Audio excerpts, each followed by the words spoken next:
চট্টগ্রাম বন্দর সংযুক্ত শ্রমিক কর্মচারী ফেডারেশনের উদ্যোগে মানববন্ধন ও চট্টগ্রাম বন্দর কর্তৃপক্ষের চেয়ারম্যান বরাবর স্মারকলিপি প্রদান গত 22 ডিসেম্বর বন্দর ভবন সম্মুখে অনুষ্ঠিত হয়।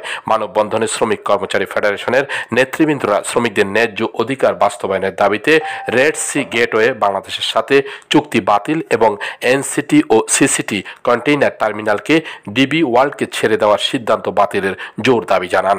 এ সময় উপস্থিত ছিলেন সংগঠনের সভাপতি মোহাম্মদ হারুন, সাধারণ সম্পাদক কাজী মোহাম্মদ নুরুল্লাহ বাহার, এক্সট্রা হাউস গ্যাংয়ের সভাপতি মোহাম্মদ দেলোয়ার হোসেন, তসলিম হোসেন সেলিম, হুমায়ুন কবির ফারুক, মোহাম্মদ আনোয়ার, মোহাম্মদ ইকবাল হোসেন, বিপ্লব মজুমদার, শাহজামাল, আক্তার হোসেন খোকন, মোহাম্মদ শহীদুল্লাহ, পারভেজ, এরশাদ, মোহাম্মদ পাখি, ইমরান হোসেন, আবুল হোসেন, ফারুক আহমেদ, মোহাম্মদ সেকান্দার।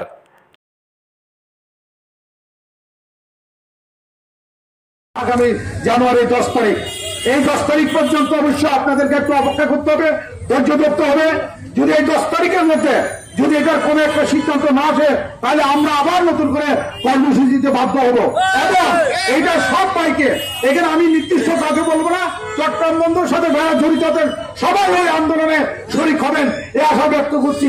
সাথে সাথে আপনারা জানেন যে চট্টগ্রাম বন্দরের মধ্যে একটা অশান্তি সৃষ্টি করার জন্য একটা কুচক্রী মহল ষড়যন্ত্র করছে, আপনারা সবাই চোখ কান খোলা রাখবেন।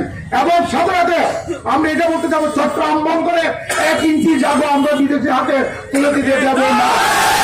সবাইকে দিয়েছে এই কর্মসূচির প্রতি আমরা সজাগ বারবার এবং ফেডারেশনের মধ্যে থেকে যে কর্মসূচি দিয়েছে আগামী 10 তারিখ পর্যন্ত আমরা দেখবো। এরপরে এই কর্মসূচিকে আরো কিভাবে জোরদার করে আমরা সামনের দিকে এগিয়ে গিয়ে আমাদের এই দাবি আদায় করবা দিব। এই জন্য আপনারা সবাই সচেতন থাকবেন, সতর্ক থাকবেন, এই আশাবাদ ব্যক্ত করছি।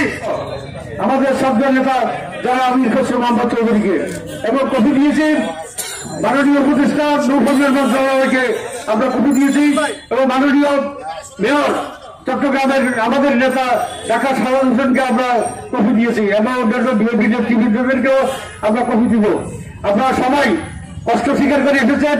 আগামী 10 তারিখ, জানুয়ারি 10 তারিখের ভিতরে যদি এই সিদ্ধান্ত পরিবর্তন না করে, তাহলে 10 তারিখে পরবর্তী বৃহত্তর কর্মসূচি আমরা ঘোষণা করব। এত যদি বন্ধ হয়ে যায়, আমাদের চেয়ারম্যান এবং সরকার, অন্তর্বর্তী সরকার যারা আছেন, আপনাদের কাছে অনুরোধ করবো 10 তারিখের ভিতরে আপনাদের সিদ্ধান্ত পরিবর্তন করেন। নাইলে এই যারা আসছে তারা না, বন্দর অভ্যন্তরে যারা আছে সবাই কাজ বন্ধ করে দিবে। 16 বাংলা টিভি, চট্টগ্রাম। 16 বাংলা টিভি, আবহমান বাংলার মুখপাত্র।